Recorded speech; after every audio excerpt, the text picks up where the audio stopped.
नमस्कार.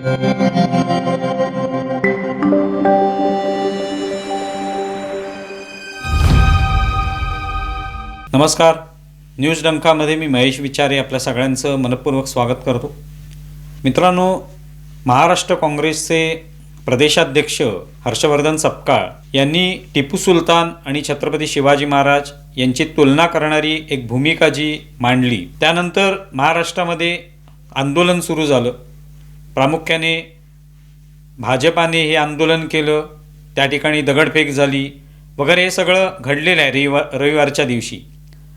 पण हा सगळा राजकीय वाद जो आहे तो बाजूला ठेवला, कारण हे आता सगळे आरोप जे आहेत ते केवळ राजकीय होऊ लागलेले आहेत. म्हणजे सपकाळांवर टीका होऊ लागली, सपकाळांचे पोस्टर झळकावण्यात आले, त्यांच्यावर टीका करणारे पोस्टर किंवा बॅनर हे झळकले त्या आंदोलनांमध्ये.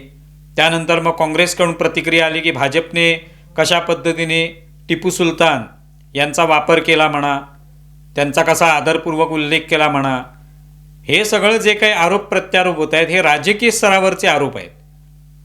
त्याच्याशी कशाची महाराष्ट्राचं काही देणं घेणं नाही.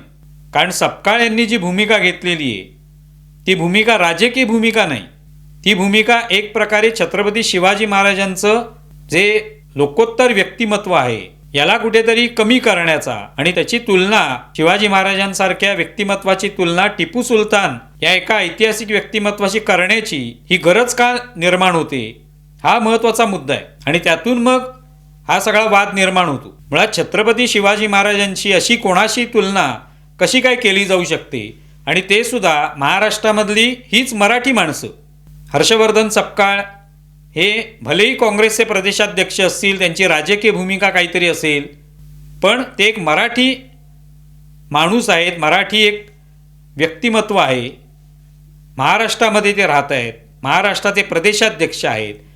या अर्थाने छत्रपती शिवाजी महाराजांबद्दल त्यांची काय भूमिका असली पाहिजे, हा महत्त्वाचा मुद्दा आहे. महाराष्ट्रातला कोणताही मराठी माणूस त्याच्या दृष्टीने छत्रपती शिवाजी महाराज कुठे आहेत, तर त्या प्रत्येक मराठी माणसाच्या हृदयामध्ये छत्रपती शिवाजी महाराजांचं स्थान आहे, देवाऱ्यामध्ये स्थान आहे. ते आराध्य दैवत आहेत. केवळ महाराष्ट्राचे नव्हे तर अवघ्या भारताचे ते आराध्य दैवत आहेत.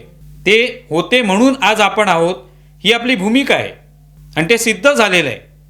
त्यांनी शून्यातून स्वराज्य निर्मिती केली, त्याच्यामागचं काय कारणं आहेत हा इतिहास आपल्याला सांगण्याची आवश्यकता नाही. आता हा प्रत्येकाला माहिती असतो इतिहास. प्रत्येकजण आपल्या लहानपणापासून जे काही त्याच्यावर संस्कार होतात, शिक्षणाच्या माध्यमातून म्हणा या घरातून म्हणा, त्याच्यात छत्रपती शिवाजी महाराजांचा उल्लेख येतोच, तो आपण टाळू शकत नाही. त्यामुळे महाराष्ट्रातल्या प्रत्येक मराठी माणसाच्या दृष्टीने छत्रपती शिवाजी महाराजांचं काय स्थान आहे हे सांगण्याची आवश्यकता नसते.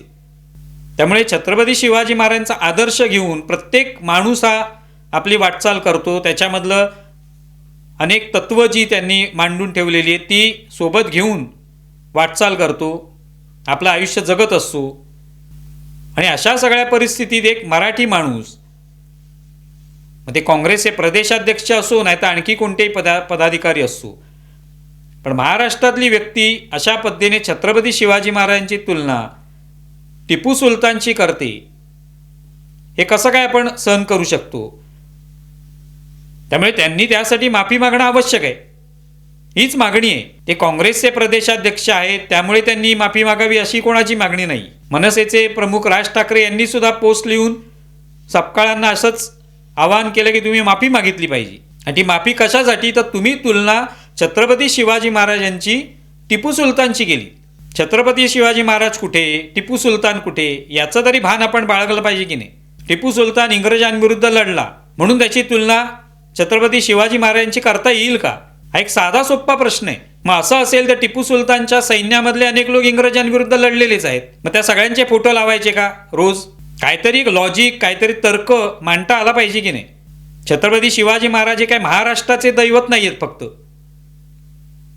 आज भारतभरामध्ये सगळीकडे छत्रपती शिवाजी महाराजांच्या किंवा त्यांनी आखून दिलेल्या मार्गावर लोक चालतात, त्यांचा आदर्श डोळ्यासमोर बाळगतात. अगदी सर्वसामान्य माणसापासून ते सैन्यातल्या वेगवेगळ्या लोकांपर्यंत, वेगवेगळ्या अधिकाऱ्यांपर्यंत. टिपू सुलतानचं तसं आहे का? फक्त इंग्रजांविरुद्ध लढला. आता त्या इतिहासात जाण्याची आवश्यकता नाही आहे. तो इतिहास आपण वाचून घेतला तर आपल्याला त्याच्यातून आणखी काही गोष्टी बाहेर येतील, त्याचं काय नेमकं कर्तृत्व आहे ते. पण छत्रपती शिवाजी महाराजांचं कर्तृत्व वेगळं सांगण्याची आवश्यकता असते का? प्रत्येक महाराष्ट्रातल्या मुलाला किंवा देशातील जगातील सगळ्यांना अभ्यासक्रमामध्ये इतिहासामध्ये त्यांचं इतकं महत्त्वाचं स्थान आहे. अशा व्यक्तीची तुलना एक मराठी माणूस कशी काय टिपू सुलतानशी करू शकतो, ज्या टिपू सुलतानचा महाराष्ट्राच्या मातीशी महाराष्ट्राशी काही संबंध नाही. छत्रपती शिवाजी महाराजांचा मात्र महाराष्ट्राशी संबंध आहेच, पण संपूर्ण देशाशी संबंध आहे. देशातलं सगळं राजकारण त्यांच्यामुळे बदललेलं आहे. त्या काळामध्ये मराठ्यांची तलवार अटकेपर्यंत तळपलेली आहे. त्याचं बीज कोणी रोवलेलं आहे तर छत्रपती शिवाजी महाराजांनी रोवलेलं आहे. मग टिपू सुलतानसारख्या एका सर्वसामान्य त्या काळातला कोण सुलतान आहे त्याची तुलना छत्रपती शिवाजी महाराजांची केलीच कशी जाऊ शकते? ते समकक्ष होते असं म्हणता तरी कसं येऊ शकतं? आणि एक मराठी माणूस हे बोलतो. त्या कुठल्या मालेगावच्या उपमहापौर आहेत त्यांनी फोटो लावला तर ठीक आहे, त्यांची काय भूमिका असेल त्यावर टीकाही व्हायला पाहिजे की महाराष्ट्रातले छत्रपती शिवाजी महाराजांचा फोटो जे लावू शकत नाहीत. इतरही अशी अनेक व्यक्तिमत्व आहेत ज्यांनी इंग्रजांविरुद्ध लढा दिलेला आहे. महाराष्ट्रात आघाडीवरच होता इंग्रजांविरुद्ध लढा देण्यात. त्यातले असे अनेक व्यक्तिमत्व आहेत ज्यांचे फोटो लावता येऊ शकतात. पण त्यांचे फोटो न लावता एकदम कर्नाटकातल्या सुलतानाचा फोटो लावायचा, याला काहीतरी लॉजिक असलं पाहिजे की नाही? आणि त्याची मग तळी उचलणं हे मराठी माणसं का करतात? त्यामुळे ते महाराष्ट्राचं दुर्दैव आहे. भलेही तुम्ही काँग्रेसचे असा आणखी कुठल्याही पक्षाचे असा, पण छत्रपती शिवाजी महाराज यांना कोणाशी तरी जोडून द्यायचं, कोणाशी तरी तुलना करायची हे आपण सहनच करू शकत नाही. आणि मराठी माणसाने करावं हे महाराष्ट्राचं दुर्भाग्य आहे असं आपण म्हणू शकतो. त्यामुळे सपकाळांनी माफी मागितलीच पाहिजे. ती माफी यासाठी नव्हे की ते काँग्रेसचे आहेत आणि त्यांनी भाजपाची माफी मागावी, हा प्रश्न नाही आहे. प्रश्न त्यांनी उपस्थित केलेला मुद्दा आहे तो चुकीचा आहे. आणि ही तुलना पुढे कोणी करता कामा नये, मग तो मराठी असो की अमराठी असो. छत्रपती शिवाजी महाराजांची आणखी कोणाशी अशा पद्धतीने तुलना केली जाऊ शकत नाही, हे भान आपण बाळगलं पाहिजे. पण ती माफी न मागता राजकारण खेळत बसायचं आणि त्यातून या शिवाजी महाराजांसारख्या महापुरुषाची एक प्रकारे प्रतिष्ठा जी आहे ती घालवायची किंवा घालवण्याचा प्रयत्न करायचा, त्याला नख लावण्याचा प्रयत्न करायचा, हे होता कामा नये. तुम्हाला या संदर्भात काय वाटतंय जरूर कळवा. आमचा व्हिडिओ जास्तीत जास्त लाईक करा, शेअर करा आणि आमचे यूट्यूब चॅनल सबस्क्राईब करा. धन्यवाद.